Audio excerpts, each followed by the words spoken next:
and the Riddler just exposed everything. It was a good story. Like, he had to figure out like a good crime thriller of like what's going on. Finally, Batman being the detective. Being the detective, yeah. Because he's the world's greatest detective. Yeah, he was good with the riddles, bro. He was on point. That was how he started. It was Detective Comics.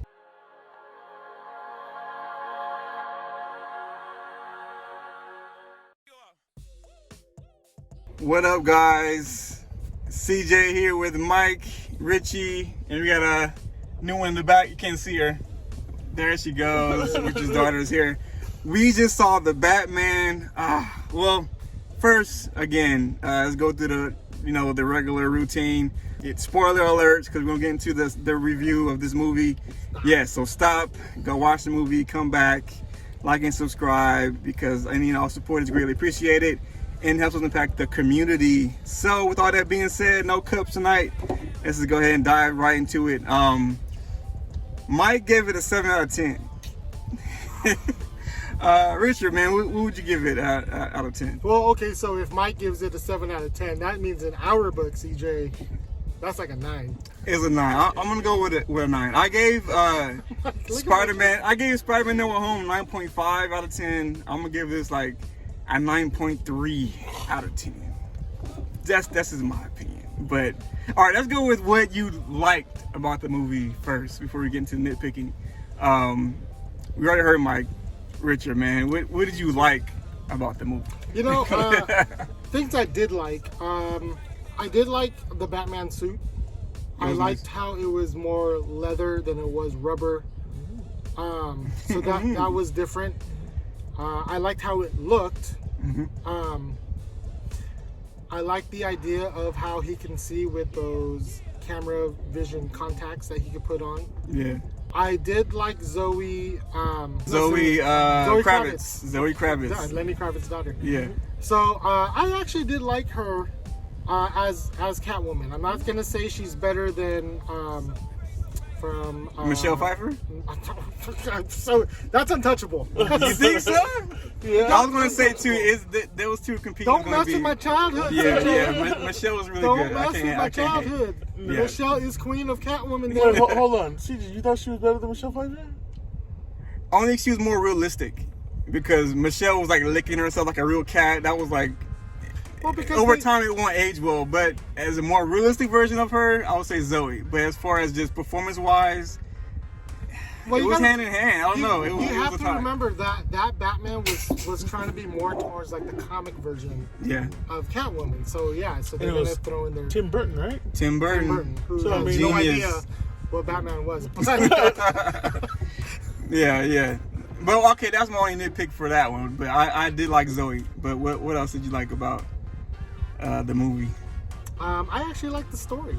The story was actually pretty solid.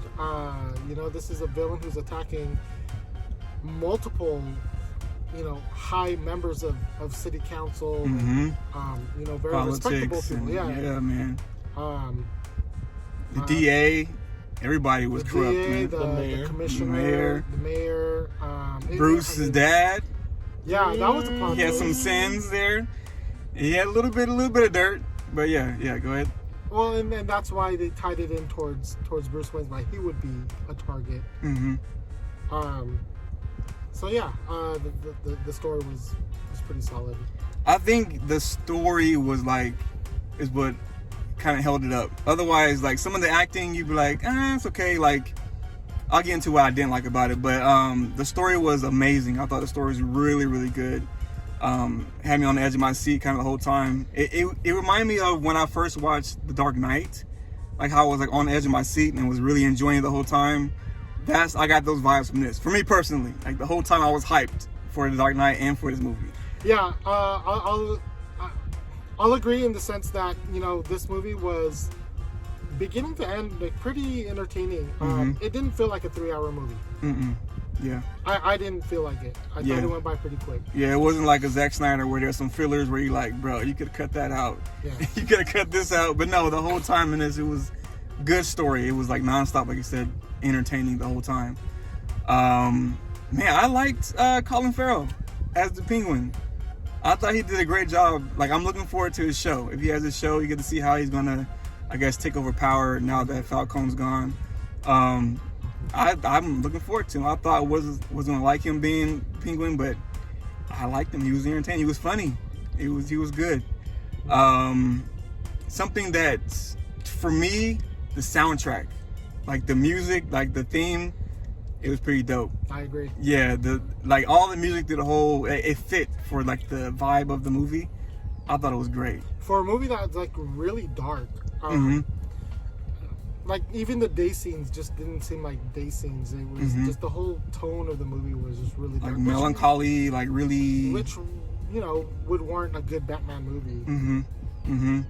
Yeah, Zoe was great. I mean, I think she rivals Michelle. Michelle at the top, but she rivals Michelle for me as Catwoman. Again, Colin was great. And what about Commissioner Gordon? You think he did an okay job? He held up. Yeah. The performance of Commissioner Gordon wasn't anything to brag about. But it wasn't bad either. Yeah. You know, I just think it was a nice throw of a person of color that was in that commissioner seat. Yeah. Well, he wasn't a commissioner in the movie. Right. We know he's gonna be the commissioner. The commissioner. He's gonna get his own spin-off show, the GPD, the Gotham Police Department, which they just announced that like today. GCPD. Like yeah. So it's probably gonna be him taking over the GCPD. I gotta say, I'm looking forward to the spinoffs. Like I said, this movie was gonna kind of set the tone for everything. Like if this movie was trash, it would be like everything else is gonna go off the rails. But yeah, they have a good foundation where they can take things off with, you know, Penguin and the GCPD. So we did talk about that in the last podcast. podcast. That these spin-off shows really depended on how good the movie is. Yep. When I nitpick at it, I mean, what can I say that I really liked about it? Well, the action scenes were great. I like more realistic. Yeah, they were more realistic. That's the thing too, like because Richard brought up his camera with the lens. They didn't really show like too much of like technology and like a lot of his gadgets. It was more, of course, his little thing he shoots to fly. I mean, in his little wingsuit when he jumped off that building. But everything else was just like him just being realistic and him just fighting, jumping into people, using his fighting skills. There wasn't a lot of CGI in his movie, so it was really more realistic and grounded. Well, a lot of his fighting scenes, he really showed how he's only in year 2. Yeah. He got hit. Sometimes he got hit a lot because he's still struggling to get to be the Batman that everybody knows. The one that's able to beat anybody easily, that never really gets hit, counters everything, that sort of thing. But in this, because it's year 2, and you talked about technology, he's still writing in his journal. Yeah. He's not doing anything technical like video recordings or anything. He's writing everything down as a journal because he's still in year 2. He's still trying to figure things out. Yep. Good point. And that's another thing that they showed is his relationship with Alfred. That it's not how everybody expects it to be, where it's a father figure. He told them straight up, "You're not my dad. You're not my dad, man." And I think it's just a new way to look at it, that he's got to build that relationship with him as an adult. And we probably don't know everything that happened after his father died. Yeah. His parents died, you know. Yeah. That's one thing that the good point that you bring up, Mike, is that he didn't really value how much Alfred meant to him until he blew up. So, yeah, exactly. exactly. Seen him in the hospital. But even then, one of the things I dislike, well, it's probably because it's year 2 Batman, is how emotional Batman was. That's what I was going to get into, the disliking of yeah. But then again, it's him still trying to figure things out. He was very emotional when he figured out the things from Falcone. And then he went like right away to Alfred's bedside in the hospital and like, you lied to me. Right? You woke up like, oh, I'm glad you're awake. No, you lied to me. Yeah. And then after like Alfred, an immature. And then Alfred would say, told him the truth, I guess, quote unquote truth from Alfred's perspective, and then it kind of like hit Batman or Bruce Wayne like, who do I believe? Like who is it? Like he just seemed so emotional, like he's so shocked, like it just doesn't sit right with us, probably because he's still not the Batman that we're used to. Yeah. And the same thing with Penguin, he's still not the Penguin, he's still getting there. We're gonna see that in the show, I believe. Let's go into what we didn't like then. So Mike already broke it down. Richard, what didn't you like about the Batman movie? Yeah, I'm still not sold on Mr. Pattinson as being Mr. Glitter? Yeah, Glitter Boy. Like I said, he did okay as Batman, but terrible as Bruce Wayne. Yeah. But again, that could also be because he's second-year Batman, that he doesn't know how to separate the different personalities between Batman and Bruce Wayne. You're right. I was just about to I was going to go in hard. Like, I did not like him being so emo and so, like I said, it's not the Batman we're used to, the one that's the billionaire philanthropist and in the public smiling and ladies love him, all that stuff. It was just more of him looking like a person who is like distressed, a person who's lacks confidence. He just looked like a person who was just went through a lot of drama, a lot of trauma, I should say. And so it was like all over his face. But usually the Batman we see, he can separate that. Where the Bruce Wayne, he looks happy, he's out there in the public doing his thing, and then when it's time to turn into Batman, he changes and he switches, into the Batman. But yeah, like you said, it could be because he's year 2, so he's still, I guess, harboring that trauma of his past. We can still hate it though. I didn't like it, man. It's just like Batman doesn't walk around looking like that. Just head down, just walking and like not smiling at all. I mean, Bruce Wayne smiles, Batman doesn't smile. But I don't know, Richard. What do you think, man? It was just the emo, right? Didn't work. Yeah, to what Mike keeps saying, he's supposed to be a younger Batman. So he just doesn't know how to keep his. You know what I didn't like? And he's just a bratty ass kid. You know what I didn't like? What? That they try to shoehorn in Joker at the end of the movie. I think that was. I thought that was Two-Face. No, that was Joker. That was Joker. It looked like Two-Face. No, it's Joker. That's completely Joker. It's Joker. I think it's Two-Face. I think it's Two-Face. Because he talked about being a clown. He did talk about that. But his face looked real, like half. Well, I thought half was like. Two-Face, you would need more details about him because he used to be the former DA of. Yeah, Harvey Dent.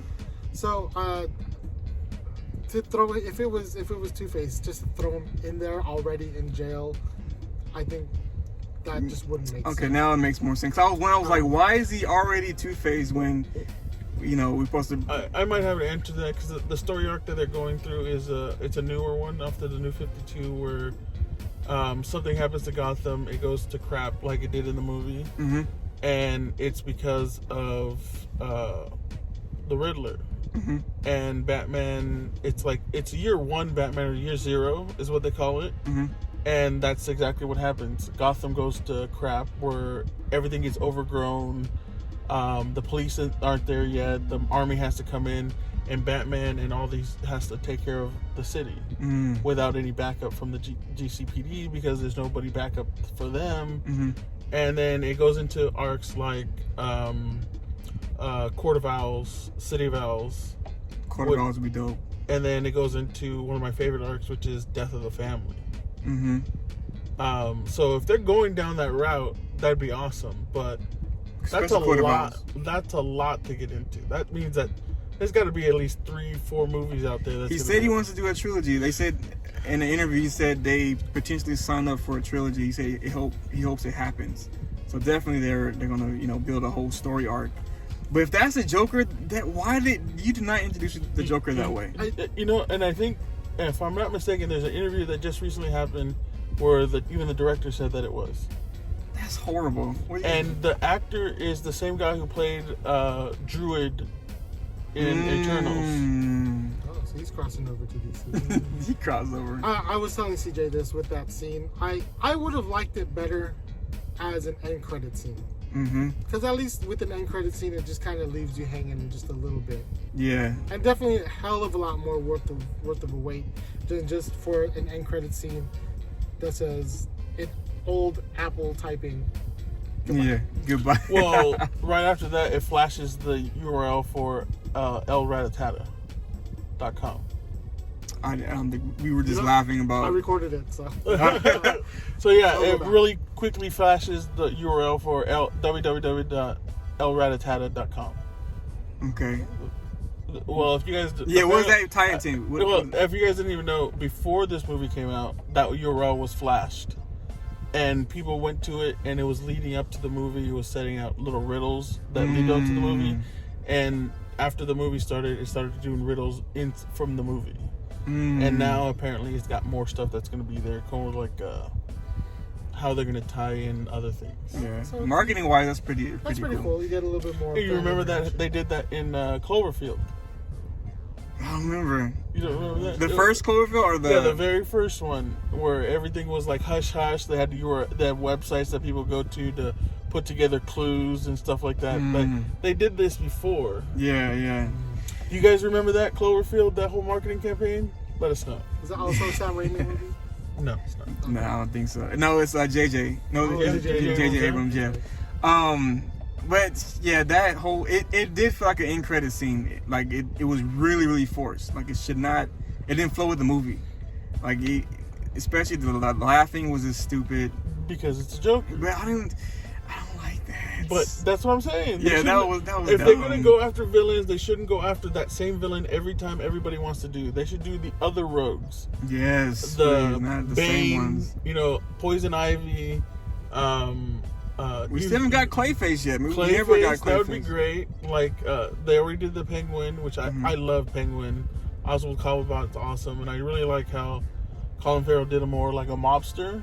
Even though Penguin's not really a mobster, he's more of a kingpin, but not so physical. Yeah. But they made him more of like a kingpin physical. He was out there shooting. He was out there like doing stuff. Yeah. And normally Penguin just really doesn't do that unless he's like backed into a corner. But All right, Mike. Colin Farrell or Danny DeVito for Penguin? you know, You're just messing with his childhood. You Messing with his childhood. did you know that in that movie, Danny DeVito actually ate that raw fish? Oh, that's pretty raw. That's pretty. Christopher Walken said that it almost made him vomit because he literally was eating that raw in front of everybody. Wow. So he went all in on the Yeah. roll. Yeah. So Danny DeVito takes the cannot be messed with.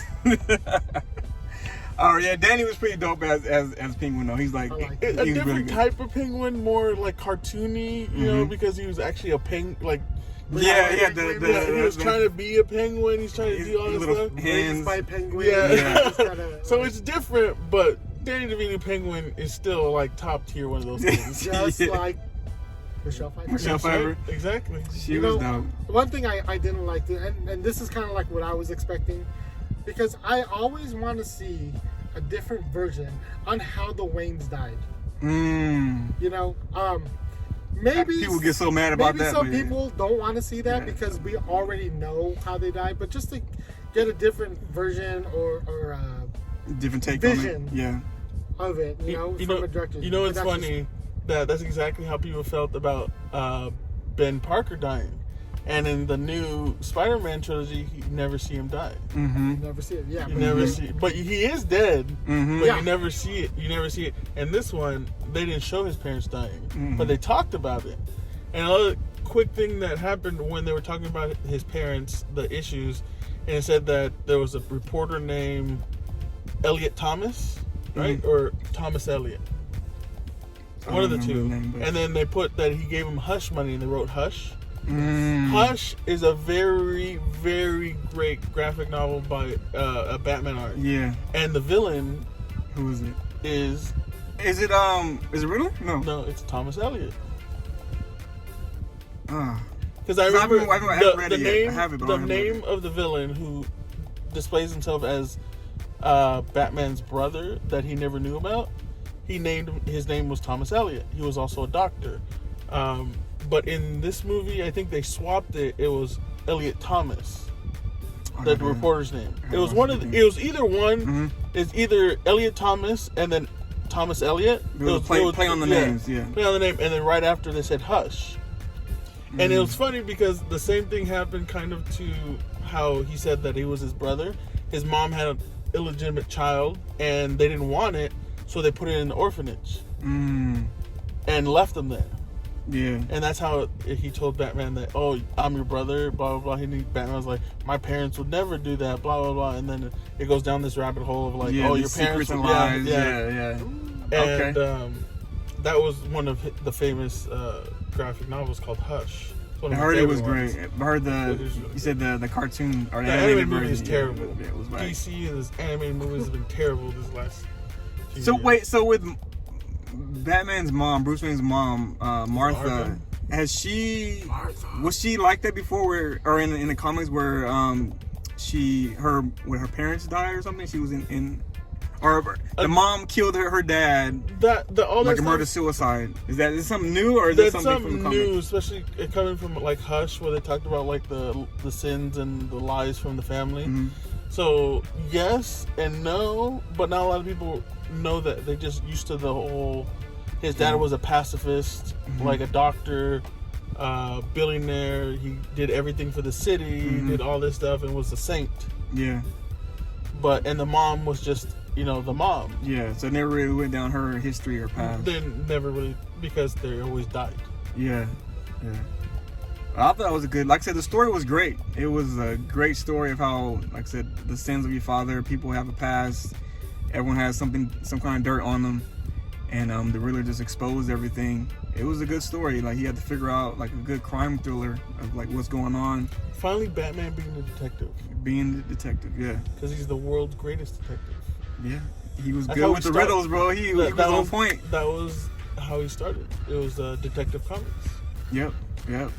Man, I don't know what else you got. I Mike, liked how he always walked everywhere. Yes, I hated the walking. I hate just. It's almost like he had heavy feet. Yeah.